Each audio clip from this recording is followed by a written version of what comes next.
Welcome to Trending Unpacked, the show where we break down what the internet is buzzing about and why it matters.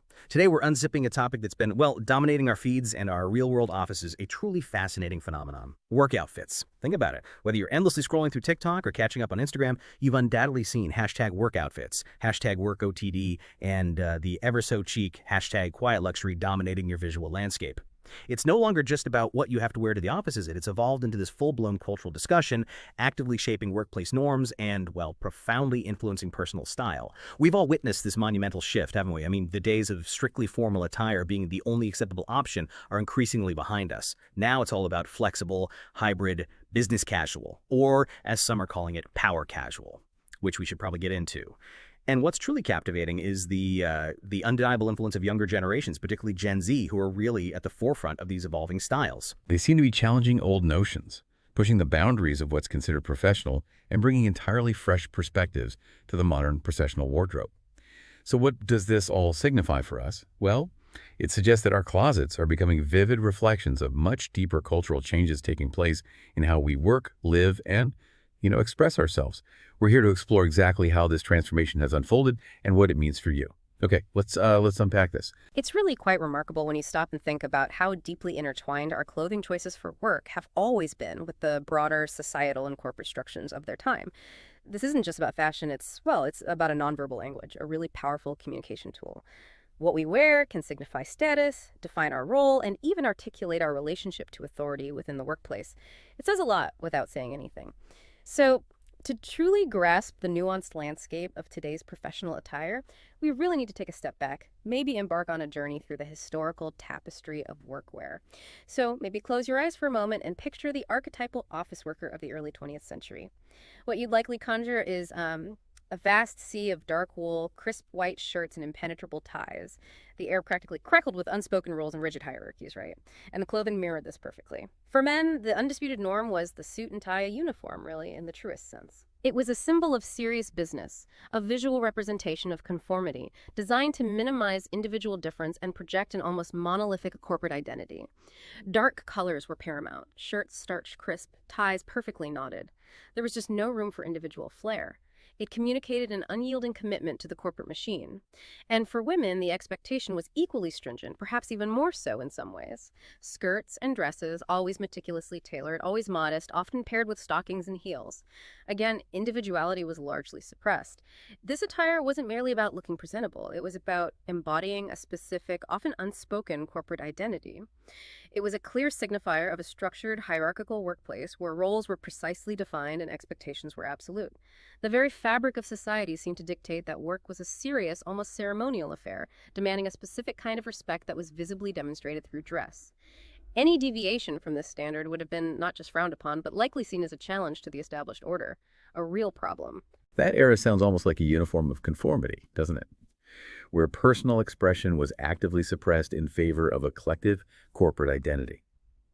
It's striking to think how that rigid presentation wasn't just about looking good. It was about communicating your precise place, your seriousness, your unwavering professionalism in that era. You dressed the part to be the part. But I wonder, did that lack of individual expression paradoxically also create a stronger sense of collective identity or purpose among employees? A shared experience of uniform, perhaps, that we might not see as much today. That's a very insightful point. There's certainly an argument to be made for a collective identity being fostered by such uniformity. When everyone looks the part, it can reinforce a shared mission, absolutely. However, that rigid structure, which held firm for decades, finally started showing its first subtle cracks in the 1990s. This is when the seemingly innocuous concept of casual Fridays emerged. Now, this wasn't just a simple change in wardrobe. It was a truly revolutionary idea at the time, a deliberate, if cautious, step towards more relaxed attire.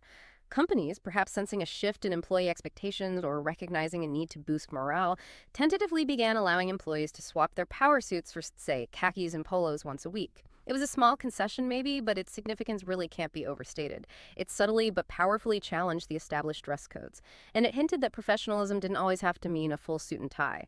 The initial impact was incredibly varied. Some employees embraced it wholeheartedly, viewing it as a welcome reprieve from the corporate straitjacket. Others, however, really struggled with the newfound ambiguity, unsure of how far casual could really go without crossing a line or signaling a lack of seriousness. We saw debates in offices, people subtly judging each other's casual choices. Remember Dockers, they were everywhere. This period, despite its initial awkwardness, truly laid the crucial groundwork for future disruptions to traditional workwear. It opened the door just a crack. Casual Fridays. Ooh, I remember the sheer confusion of that era. It was chaos. Was denim acceptable? What kind of denim? That a band t-shirt count as casual? Probably not. It felt like walking a tightrope between comfort and committing a major sartorial sin. It really highlights how deeply ingrained those formal rules were, doesn't it? But beyond the fashion faux pas, what deeper shifts do you think that early concession to comfort signaled about changing employee expectations or evolving workplace attitudes? Was it simply a comfort play? Or was it maybe a deeper acknowledgement that companies were starting to see their workers as individuals, not just interchangeable cogs in the machine?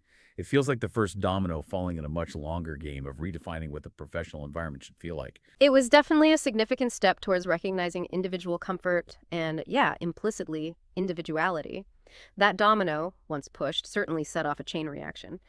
But if Casual Fridays was a subtle crack in the corporate facade, the 2020s, dominated by the sudden explosion of remote and hybrid work models, became an absolute earthquake, a seismic shift. The imperative for comfort and flexibility wasn't just subtly accelerated, it was dramatically thrust into the spotlight almost literally overnight. With millions globally suddenly working from home, often balancing professional tasks with domestic life, the very idea of a work outfit transformed beyond recognition. Traditional boundaries between casual wear and office wear became incredibly blurred, almost non-existent in some cases, when you say. We witnessed the meteoric rise of athleisure pieces originally designed for athletic activities seamlessly integrated into daily professional wardrobes. Think sleek leggings paired with a blazer for a Zoom call, or high-quality performance wear becoming acceptable for video meetings. The Zoom mullet business on top, party on the bottom. Elevated basics, high-quality t-shirts, comfortable knitwear, well-fitting, stretched denim jeans became not just acceptable, but desirable, even essential. The emphasis rapidly shifted from projecting an image of corporate power to one of practical functionality, personal well-being, and adaptability. People were, quite literally, dressing for their lives, which now included a significant portion of their work life happening within their homes. This wasn't a gradual evolution, it was a sudden, necessary adaptation that profoundly reshaped our relationship with professional attire, forcing us to redefine what dressed for work truly means. It truly was like flipping a switch, wasn't it? Almost a global social experiment. One day, we were mostly in offices, adhering to existing dress codes, maybe grumbling about them a bit. And the next, many of us were navigating Zoom calls from our living rooms. And comfort became the paramount concern, like #1 priority. This rapid, almost forced adoption due to unprecedented external circumstances really solidified the idea that strict formality wasn't always necessary for productivity or professionalism. It sort of shattered the illusion that a tie was inextricably linked to competence, and the results have undeniably spilled over into how we dress when we do venture back into the physical office now. It normalized a level of comfort that would have been, well, frankly, unimaginable just a few short years prior. And this wasn't just an individual bottom-up response, it quickly became systemic. That's the key thing here. What's crucial is that even global corporations, those traditional bastions of rigid corporate culture, are increasingly adopting business casual or even more flexible policies as their official stance. This isn't merely about individual employees deciding to wear something different, it's a top-down endorsement, a conscious policy shift towards a more relaxed approach. This signifies a fundamental systemic change in how organizations perceive professionalism and how they want their employees to represent the company. It suggests a pragmatic recognition that attracting and retaining top talent, particularly among younger generations, often means offering a more adaptable and authentic work environment, and that flexibility extends right down to the dress code. The old, rigid norms are being consciously dismantled and replaced with policies that prioritize comfort, adaptability, and a degree of individual expression within professional boundaries. It's a strategic move as much as it is a cultural one. So if corporations are now systemically endorsing a more relaxed approach, how does that conversation actually play out in the public sphere? Because it feels like social media is where these new norms aren't just adopted, but actively created and amplified. We've seen a shift from, traditional fashion magazines dictating style to this decentralized, crowdsourced fashion show online. If you spend any time on platforms like TikTok or Instagram, you just can't miss it. It's everywhere. Hashtags like #workoutfits, #workOTD, outfit of the day, and #quiet luxury aren't just popular. They boast millions, maybe billions of views, generating an incredible volume of dynamic content. People aren't just passively observing. They're actively seeking inspiration, sharing their daily looks, and transforming personal style into a truly public, interactive conversation. It's become a digital runway, wouldn't you say? A constant stream of ideas. Absolutely. It's a living, breathing digital runway, and it's really captivating to observe. What's particularly fascinating here is the pivotal role fashion influencers, from micro creators with a few thousand followers to established style gurus, play in shaping these trends. They aren't just passive observers, they're active curators and creators of this new workwear aesthetic. You see countless individuals crafting and sharing their Monday, Friday work fit content, often complete with styling tips, brand breakdowns, and even link in bio options to buy the stuff. This isn't just about showing off. For many people, it's become a practical daily guide for navigating the new workwear landscape. What do I wear today? Let me check TikTok. These influencers often demonstrate a savvy mix of affordable, accessible pieces from high street brands like, say, H&M or Zara, alongside more investment-worthy luxury items. This blend creates looks that feel aspirational yet achievable, showing how to maximize a wardrobe on different budgets. They might pair a classic designer blazer they thrifted with a pair of fast fashion trousers and sneakers from a popular mid-range brand. This provides daily inspiration, offering fresh ideas, and crucially, demonstrating how to put together outfits that strike that tricky balance of comfort and professionalism. In essence, it's democratizing style, making elevated workwear accessible and understandable to a much broader audience than traditional fashion media ever could. It allows anyone, regardless of their budget or prior fashion knowledge, to tap into these trends and adapt them to their own context, which is incredibly empowering, I think. That's a really compelling point about democratization. It feels less top-down. So if we're talking about this new aesthetic, this trending business casual or power casual look that's so prevalent online, what are the specific pieces that truly define it? What should we be looking for if we want to lean into these modern workwear styles and feel both current and appropriate? What are the building blocks? That's a crucial question, yeah, because the specifics are where the nuance truly lies and where the power in power casual comes from. Based on what we're seeing across these platforms and in contemporary workplaces, several key pieces form the backbone of this trending aesthetic. Firstly, tailored trousers have become paramount, but with a twist. We're talking about styles that offer the polish of traditional formal wear, but are often made from more comfortable, flexible fabrics. Think wool blends with stretch, or even soft, structured crepes. They provide comfort without sacrificing that professional appearance, much less restrictive than traditional suit trousers, but still conveying a crisp, put-together quality. The cut is often a relaxed straight leg, maybe a wider leg, or even a subtly cropped silhouette, moving away from those super skinny fits or conversely overly wide flares. It's about finding that balance. Then we have oversized blazers. These are absolute game changers. They've been huge. They offer a fantastic nod to traditional structure, signaling authority and professionalism, but their relaxed contemporary fit prevents them from feeling stiff, corporate, or, outdated. They might feature broader shoulders or a longer line, creating a sophisticated, effortless drape. You can throw them over almost anything, from a silk camisole to a simple t-shirt or even a hoodie sometimes, and instantly elevate a look, lending an air of intentionality and polish. It's about borrowing from the traditional male suit jacket, but reinterpreting it for a modern, often more gender-neutral aesthetic. Next, sleek sneakers are another hugely popular item, really bridging that gap between ultimate comfort and professional appearance. Crucially, we're not talking about your worn-out gym trainers here. That's important. These are carefully chosen minimalist sneakers. Think pristine white leather, subtle branding, perhaps a classic silhouette like a Stan Smith or maybe something like Common Projects if you have the budget. They're a deliberate style choice that signals an understanding of contemporary fashion codes, a nod to urban chic while still maintaining a professional polish. They kind of say, I'm confident enough to break tradition, but I do it with impeccable taste. And they're paired surprisingly well with tailored items, adding a modern, approachable edge. Knit polos have also gained significant traction. They're a softer, more comfortable alternative to traditional collared shirts or button-downs. Made from fine merino wool, cashmere blends, or luxurious cotton, they offer a refined, texture-rich look without the rigidity of a stiff collar or cuffs. They convey an understated elegance and are incredibly versatile. You can dress them up or down. Finally, monochrome capsule looks are everywhere online. This trend emphasizes dressing in single colors or closely related tonal palettes. Think head-to-toe cream, shades of gray, or rich navy.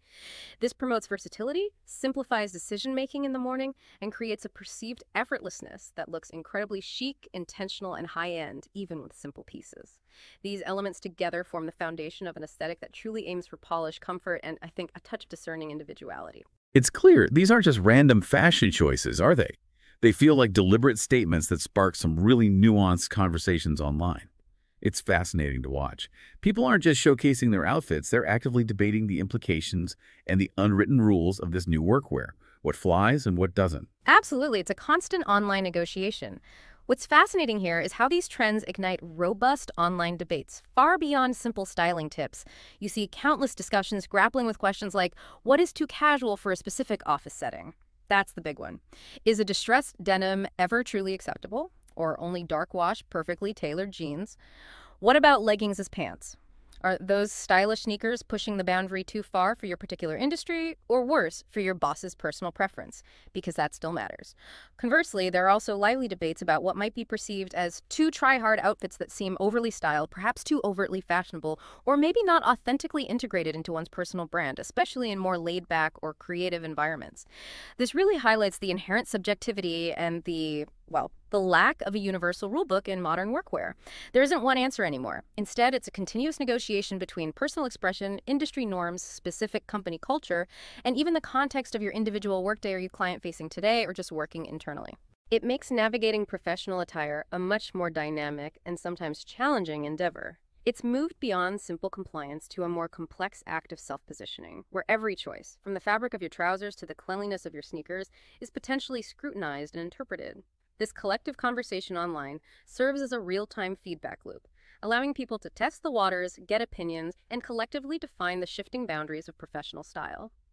Now, if we connect this to the bigger picture, our work outfits are far more than just pieces of fabric we put on our bodies.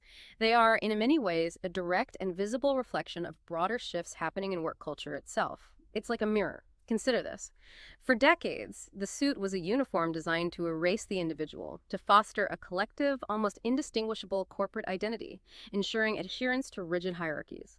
The goal was conformity, right? To project an image of unyielding corporate power. But today, a power casual outfit is often designed to express the individual, signaling that authenticity, not just conformity, is now seen as a valuable professional asset. This is a fundamental shift in what we value in a worker. As workplaces have evolved, moving away from those strict top-down structures, we've seen a corresponding shift towards a greater emphasis on individuality and self-expression. Organizations are increasingly recognizing the value of diverse perspectives and individual contributions, and this philosophical shift naturally trickles down into how people are encouraged or allowed to present themselves. The clothes become a visual shorthand for this cultural evolution, signaling a move towards environments where authenticity and personal voice are valued, not suppressed. That's a truly profound observation. That era of rigid conformity sounds almost suffocating in contrast to today's focus on individual expression, even if that expression has its own pressures. This transition really signifies a deeper reevaluation of what professionalism means in a modern context. It's not just about looking the part in a traditional sense anymore. It's more about being effective, innovative, and authentic while still respecting your environment and your colleagues. It's like the definition has expanded to include a wider range of expressions, acknowledging that competence and capability aren't solely tied to a specific type of suit or dress anymore. Thank goodness. It's a powerful statement about how much our values in the workplace have changed, allowing for more of our true selves to potentially shine through. And this reevaluation is largely, though not exclusively, driven by generational impact, specifically the significant influence of Gen Z and millennials. These generations tend to reject rigid dress codes quite strongly, often seeing them as relics of an outdated corporate mindset, something their parents had to deal with. Their cultural values place a high premium on authenticity, comfort, and the ability to express their true selves.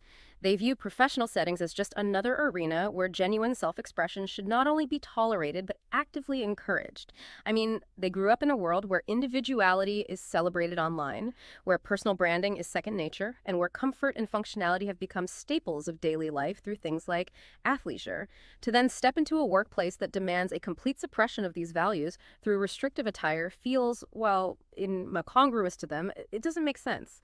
They're not just looking for a paycheck. They're looking for an environment that respects their whole person, and that includes allowing them to feel comfortable and authentic in their clothing choices. This isn't just a fashion preference. It's a reflection of a deeper philosophical stance on work-life integration and personal identity.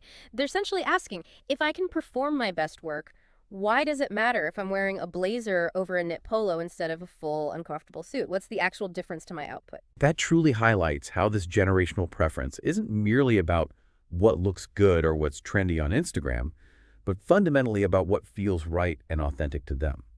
It challenges established norms and really pushes the boundaries of acceptable workplace attire, making companies rethink their entire HR policies, their handbooks. It's not just a trend, it's a statement about their values and what they expect from their employers. They're effectively saying, my comfort and authenticity are integral to my professional package, and you should recognize that as part of what makes me a valuable employee. It's a negotiation. Which leads us very naturally into understanding the quiet luxury trend within workwear. It fits right in here. If we connect this to the bigger picture, quiet luxury is essentially an anti-fast fashion professional hybrid, and it resonates deeply with these generational values we've been discussing. Its appeal lies in being a direct response to the fleeting, often unsustainable trends of fast fashion, which encourages constant consumption of low-quality disposable garments. We all know that cycle. Simultaneously, it addresses the persistent need for a polished, professional aesthetic. You still need to look put together for work. Quiet luxury is about investing in fewer, higher quality, enduring pieces that speak volumes through their understated elegance rather than overt branding or flashy logos. No big logos. Think neutral tones, creams, grays, navies, blacks, camel browns combined with exquisite, often natural fabrics like cashmere, silk, fine merino wool, or high-quality cotton and minimalist designs. The focus is on the impeccable cut, the luxurious drape, the texture, and the superior craftsmanship. It's not about displaying a brand. It's about signaling discernment, a sophisticated appreciation for intrinsic worth over superficial display.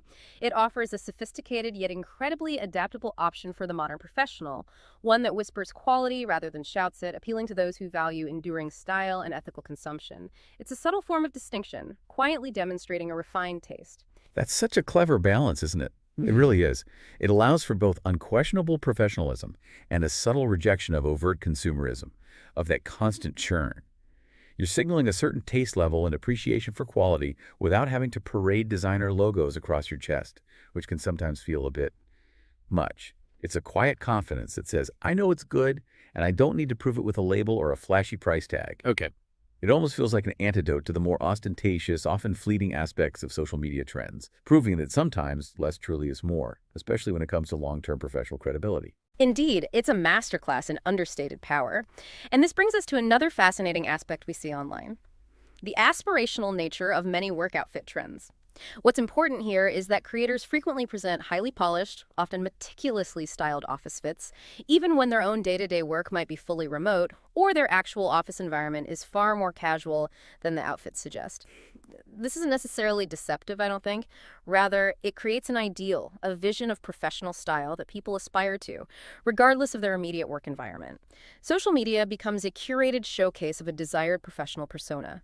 A highlight reel, if you will. Viewers are consuming these images not just as direct inspiration for their next in-office day, but perhaps as a blueprint for a projected self, a future self, or even a virtual self online. It taps into the desire to embody a certain level of sophistication, success, and even personal organization, using fashion as a powerful visual tool for self-improvement and identity construction. It's about dressing for the job you want, or maybe the life you want, even if that job is currently happening in your pajamas from home. You're still curating that vision, building that digital identity, and visualizing a potential future. It's the visual equivalent of manifesting your career goals in a way. So in a way, workwear is becoming less about strict office requirements and maybe more about personal branding and digital identity. Is that fair to say? It's a powerful tool to project an image of professionalism and aspiration, whether you're actually stepping into a high-stakes boardroom or just opening your laptop in your living room. It's about crafting the narrative of who you are, or perhaps more accurately, who you want to be, in the professional sphere. And social media gives us an endless, highly public canvas for that self-creation. It's performance, in a sense. Precisely. And this raises an important question about universal applicability, because it's not universal. What's crucial to stress is the importance of cultural and industry nuances. Truly, one size does not fit all. It just doesn't work that way. We see very clear examples of this when we contrast, say, the finance and law sectors with tech and creative industries. Huge difference. In finance and law, particularly in client-facing roles, there are often still very high expectations for traditional formality. Think bespoke suits, ties, conservative dresses, polished leather shoes. There's a gravitas, a tradition, and an established decorum that is visually reinforced through dress. These industries rely heavily on conveying trustworthiness, stability, and authority through conventional, time-tested means. The dress code is often a non-negotiable part of that industry's brand, you could say. On the other hand, in many tech and creative industries, the attitudes towards dress are often much more relaxed, even intentionally casual sometimes. Innovation Innovation, creativity, and a non-hierarchical, agile approach are frequently celebrated, and the dress code overtly reflects this. You're far more likely to see hoodies, sometimes expensive ones, high-end sneakers, designer jeans, and t-shirts as standard professional attire, maybe even shorts in some places. The emphasis is often on comfort, functionality, and maybe a slightly rebellious spirit that eschews traditional corporate stuffiness. This stark contrast emphasizes that there is no universal dress code anymore, and what's considered appropriate varies significantly not just by company, but by the very nature of the work, the client base, and the underlying cultural values of the industry. Understanding these nuances is absolutely key to successfully navigating modern professional attire without a misstep. You need to read the room. That's such a critical point to remember. Context is absolutely paramount. You can't just copy a TikTok outfit blindly. What's perfectly appropriate and even expected in a cutting-edge startup in Silicon Valley might be entirely out of place in a corporate law firm on Wall Street, and vice versa. It really underscores the need for adaptability and an acute awareness of your specific environment. It's like having a finely tuned radar for social and professional cues. Exactly. And this also brings us to another significant debate playing out within workwear trends, one that ties into those Gen Z and millennial values we discussed earlier, the capsule wardrobe versus fast fashion discussion. As people become more aware of sustainability, ethical consumption, and the sheer volume of textile waste generated by the fashion industry, the concept of a capsule wardrobe has gained considerable traction. This approach is a direct, conscious response to fast fashion's fleeting trends and its often negative environmental and social impact.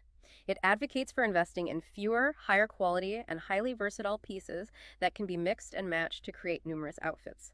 The idea is to build a foundational wardrobe of timeless, well-made items rather than constantly chasing new, disposable trends every season. This philosophy aligns beautifully with the quiet luxury movement we just talked about, which also champions understated quality, enduring design, and longevity. Buy less, choose well. So how does this philosophy specifically influence work outfit trends, particularly with the rise of quiet luxury and its focus on enduring quality? Is it a way for people to feel both stylish and responsible in their professional lives, sort of marrying their ethics with their aesthetics? Precisely. I think that's exactly it. It's a powerful reflection of changing consumer values and a conscious decision to vote with your wallet, so to speak. If we connect this back to Gen Z and millennial values, there's generally a strong emphasis on authenticity and conscious consumption.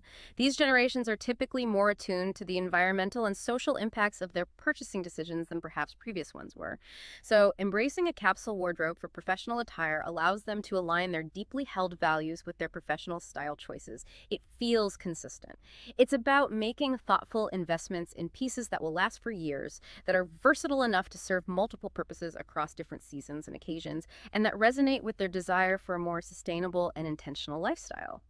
This isn't just about saving money or simplifying daily choices, although those are benefits. It's about making a clear statement about one's values through their consumption patterns, even in the workplace. It reflects a desire for longevity, meaning, and responsibility over ephemeral trends and wasteful consumerism, proving that sophisticated style and ethical choices are not mutually exclusive. You can have both. Okay, so looking ahead, gazing into the crystal ball, what might the landscape of workwear truly look like in the years to come? Given all these profound shifts, generational influences, and evolving expectations we've discussed, where do you see us heading next? What's the trajectory? That's the million-dollar question, isn't it? And if we synthesize all the trends we've covered, I think we can offer some pretty clear insights into potential future directions. One thing is almost certainly set in stone. Comfort and flexibility will remain paramount. They're not going away. The foundation laid by remote and hybrid work has fundamentally changed our expectations. We've collectively experienced the benefits of dressing more comfortably, both physically and mentally, and it's highly unlikely that the workforce will ever want to fully revert to the rigid, uncomfortable attire of the past. Why would we? This isn't just a passing fad, it's a deep-seated cultural shift in what we demand from our professional lives. We can also confidently speculate on the continued blending of casual and professional elements. Those lines will keep blurring. The lines between what's acceptable for a casual weekend and what's suitable for a weekday meeting will likely continue to blur even further. We'll see ongoing innovation in fabrics and designs that offer the best of both worlds. The polish and structure of professional wear with the comfort, stretch, and ease of leisure wear. Tech fabrics and tailoring, for instance. The emphasis will be increasingly on versatility pieces that can transition seamlessly from a client meeting to a casual evening out, or from a home office setup to a shared co-working space without requiring a complete wardrobe change. The key takeaway here, I believe, is the continued importance of adaptability and individual expression in professional settings.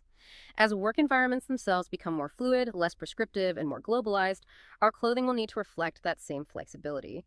It will be about personal choice, informed by context, and a finely tuned awareness of one's own brand, rather than strict adherence to outdated universal rules. That's such an insightful perspective, truly aligning with the broader changes in work culture.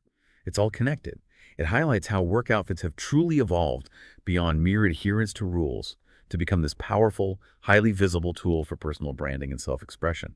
It's not just about conforming anymore. It's about conveying a message about who you are, professionally speaking. Exactly. And this resonates so strongly now precisely because of that fundamental shift we discussed earlier. From rigid hierarchy to a greater emphasis on individuality and authenticity. In a world where personal identity and core values are increasingly central to how we see ourselves and navigate our careers, clothing becomes a very accessible and impactful medium for expressing that. Clothing choices allow individuals to convey their personality, their creativity, their approachability, maybe even their core values like sustainability in the workplace without uttering a single word. A thoughtfully chosen outfit can communicate a sense of artistic sensibility, a commitment to ethical practices, a keen business acumen, or a relaxed confidence. It directly contributes to their professional identity, subtly shaping how others perceive them and the kind of professional relationships they foster. Furthermore, a well-chosen outfit, one that makes you feel genuinely comfortable and confident, can profoundly empower that confidence, allowing individuals to project their best selves and reflect their personal style within professional boundaries. It's about feeling good, looking capable, and being authentically you all at the same time. And finally, just looping back to social media, why do these workwear trends specifically resonate so profoundly on these platforms? What makes them so sticky and incredibly influential in the digital realm, transforming something as potentially mundane as getting dressed for work into this huge global conversation? Well, it connects directly back to that aspirational element we touched upon, but amplified exponentially by technology and algorithms. Social media provides an incredibly visual and interactive space for people to not only seek inspiration, but also to share their own styles and actively participate in a collective fashion dialogue. It's a democratic platform, in theory, where anyone can become a style arbiter, sharing their outfit of the day with a potentially global audience. The sheer volume of content, the daily outfit posts, the what I wore in a week videos, the styling hacks, the dupes for luxury items, creates a continuous, engaging loop of inspiration and adoption. When you see someone looking confident and stylish in their work attire, especially if they look relatable or embody an aspirational lifestyle you admire, it sparks a desire to emulate that. It's human nature. The ability to instantly share and consume outfit ideas makes these trends highly visible and exceptionally influential, accelerating their spread and cementing their place in the cultural conversation. Algorithms then further boost content that gets engagement, creating these viral cycles around certain looks or pieces. Ultimately, it's about community, validation, and shared experience as much as it is purely about fashion.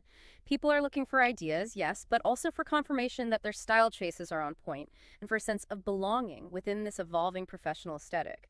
It's a collective journey of sartorial self-discovery played out online. What an incredible journey through the evolution of workwear. It's really quite something when you unpack it like this.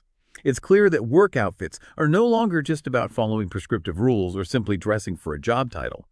They become a dynamic canvas for identity, self-expression, and a direct, visible reflection of a continually evolving work culture. As we all navigate this ever-changing landscape, I invite you, our listeners, to consider: how will your personal style adapt to the shifting demands and newfound freedoms of the modern workplace? What message are you sending with your next work outfit? Something to think about.